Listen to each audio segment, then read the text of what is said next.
ایک تو وہ اتنی عبادت کرتے تھے کہ لقب ان کا زین العابدین ہو گیا۔ ایک ان کا یہ مزاج تھا کہ وہ درگزر والے بڑے تھے۔ امام زین العابدین صبر والے بڑے تھے، اور جو چیز انہیں غریبوں، مسکینوں، یتیموں کے بہت قریب کر گئی وہ یہ تھی کہ وہ بڑا ہی پیار کرتے تھے غریبوں کے ساتھ۔ بھوکوں کو کھانا کھلانا، لوگوں کو کپڑا پہنانا، لوگوں کی خبرگیری کرنا ان کا بہت بڑا ذوق تھا۔ دعا کی بڑی طاقت ہے۔ میرے نبی پاک نے فرمایا دعا مومن کا ہتھیار ہے۔ دعا مومن کا حضور نے فرمایا تقدیر کو سوائے دعا کے کوئی چیز نہیں بدل سکتی۔ دعا مومن کا ہتھیار ہے، یہ کافر کے پاس کوئی نہیں، یہ ہتھیار ہے مومن کا۔ اللہ کرے آپ کو سمجھ آئے، پھر سنیں، کئی بار کہہ چکا ہوں یہ ہتھیار ہے۔ کافر کے مقابلے میں جو تیرے پاس سب سے بڑا ہتھیار ہے وہ دعا ہے۔ دعائیں کرانی چھوڑ دی، کرنی چھوڑ دی، لینی چھوڑ دی۔ وہ کسی نے کہا تھا لگا نا جدوں میدان ازل دا تے لوکی چوراں وانگ سدھائے، کسی نے لوٹ لئی علم جوانی، کسے ہاسے چولی پائے، آزم ویک جہالت ساڈی اسی عشق خرید لے آئے۔ اور پھر کہنے لگے کسے دے سر دستار امامت اس علم پڑھاون سکھیا ہے، تے کسے نے پہنے ہے فقر دا چوگا اس زہد کماون سکھیا ہے، آزم ویخ نصیبہ ساڈا اسی یار مناون سکھیا ہے۔ ایک تو وہ اتنی عبادت کرتے تھے کہ لقب ان کا زین العابدین ہو گیا۔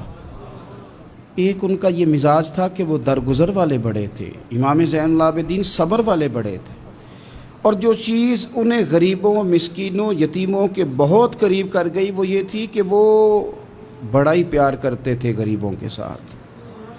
بھوکوں کو کھانا کھلانا، لوگوں کو کپڑا پہنانا، لوگوں کی خبرگیری کرنا ان کا بہت بڑا ذوق تھا۔ نبی رحمت فرماتے ہیں کہ حور کے پاس سے گزرنے لگا تو اس نے میرے پیچھے سے آواز دی، کہنے لگی محبوبہ معراج پہ آئے ہو تو مجھے بھی کچھ دے دو۔ نبی پاک نے فرمایا چل جا، میں نے تجھے اپنا بلال دیا۔ تو وہ حور کہنے لگی محبوبہ وہ تو کالا کلوٹا ہے، میرے لیے رہ گیا ہے۔ تو ملا رومی نے لفظ لکھا یہ ان کی محبت ہے۔ فرماتے ہیں محبوب فرمانے لگے تو کالا کہہ رہی ہے، ابھی تو میں نے اس سے پوچھا نہیں، پتہ نہیں تجھے پسند بھی کرتا ہے کہ نہیں، تو میں نے اس سے پوچھا ہی نہیں۔ فلک اچھا ہے کمر پہ نہ ہلال اچھا ہے، تیری نظر بھی نہ ہو تو دونوں سے بلال اچھا ہے۔ جو مال انسان کماتا ہے نا، محنت سے جو انسان مال کماتا ہے تو چلو دولت سے پیار نہیں کرنا چاہیے، پر بندے کو اپنے پیسوں سے دلچسپی ہوتی ہے۔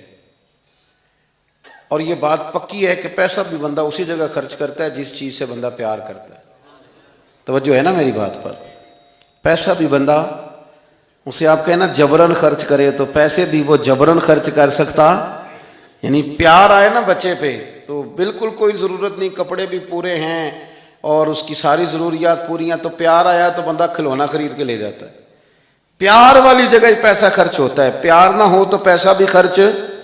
حضرت صدیق اکبر بڑے مالدار تھے، تاجر آدمی تھے، تاجر گھاٹے کا سودا نہیں کرتے، لیکن اپنا سارا مال نبی کریم کی رضا کے لیے خرچ کیا۔ چلتے چلتے حضور نے فرمایا کہ کبھی بلال آزاد ہو جائے نا تو بیچارہ بڑی تکلیف میں۔ حضرت ابوبکر صدیق فرماتے ہیں 100 اوقیہ سونا میں جیب میں ڈال کے لے گیا۔ توجہ ہے میری بات پر؟ غلام کی قیمت تھی 1-2 اوقیہ، کتنا لے کے کتنے گئے؟ چلے میں کچھ نہیں کہتا، ایک دفعہ بول دیں سارے، کتنا جی؟ لو اجے بھی نہیں جی کچھ بولے، میں نے پتا جی 100، یعنی سمجھ لے چیز 1 روپے کی لے گئے 1 لاکھ روپیہ جیب میں ڈال۔ حضور نے چاہا ہے نا بلال آزاد ہو جائے، تو محبوب کی چاہت کی کوئی ریٹ ہے ہی کوئی نہیں۔ لے گئے، جا کے امیہ بن خلف سے کہا کہ میں بلال کو خریدنے آیا ہوں، تو وہ کہنے لگا 30 اوقیہ سونا لوں گا بلال کو آزاد کرنے کا۔ آپ کا تو مجھے نہیں پتا، میں دیہاتی آدمی ہوں، دیہاتوں میں نا کبھی کوئی بیل، کوئی بھینس، کوئی گائے خریدنے جاتے تھے تو جس نے نہیں نہ بیچنی ہوتی تھی وہ بڑے مہنگا ریٹ بتا دیتا تھا، اور سامنے والا کہتا تھا لگتا ہے تیرا پروگرام نہیں دین گا۔ یہی ہوتا تھا نا، تو پیسے اتنے مانگ لیے تو دینے نہیں چاہتا۔ تو حضرت بلال حبشی کتنے پیسے بھائی؟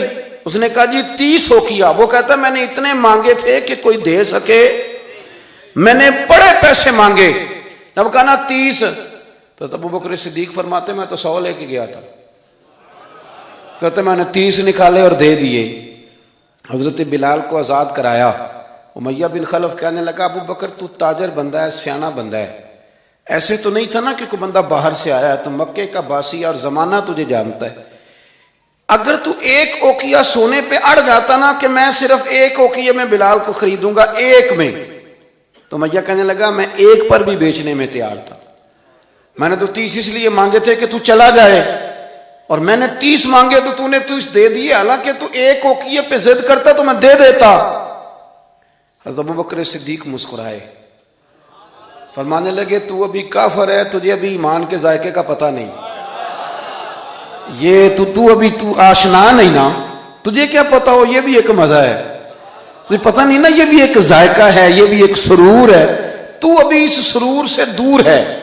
وہ اقبال کہنے لگے نا، بے خطر کود پڑا آتش نمرود میں عشق، عقل تھی محو تماشائے لبے بام ابھی، اور پھر کہنے لگے پختہ ہوتی ہے اگر مصلحت اندیش ہو عقل، اور عشق ہو مصلحت اندیش تو ہے خام ابھی، اور پھر کہنے لگے عقل عیار ہے۔ عیار کا سادہ ترجمہ مکار ہوتا ہے، عقل عیار ہے، 100 بھیس بنا لیتی ہے۔ دیکھیں عقل کو عیار کا، عقل عیار ہے، 100 بھیس بنا لیتی ہے، عشق بیچارہ، پہلی بات ہی دیکھیں کتنی تگڑی کر دی، وہ عیار ہے اور یہ بیچارہ، عقل عیار ہے 100 بھیس بنا لیتی ہے، عشق بیچارہ، نہ ملا ہے نہ زاہد نہ حکیم، بیچارہ جو ہوا ہے بیچارہ تو لہذا کچھ بھی نہیں۔ تو وہ امیہ کہنے لگا تو ایک پہ اڑ جاتا تو میں ایک کا بھی دے دیتا، تو صدیق اکبر ہنسے، جناب بلال کا بازو تھاما، کہنے لگے امیہ تیرا کیا خیال ہے، میں نے کبھی جھوٹ بھی بولا ہے؟ امیہ کہنے لگا نہیں، آپ تو صدیق معروف ہیں۔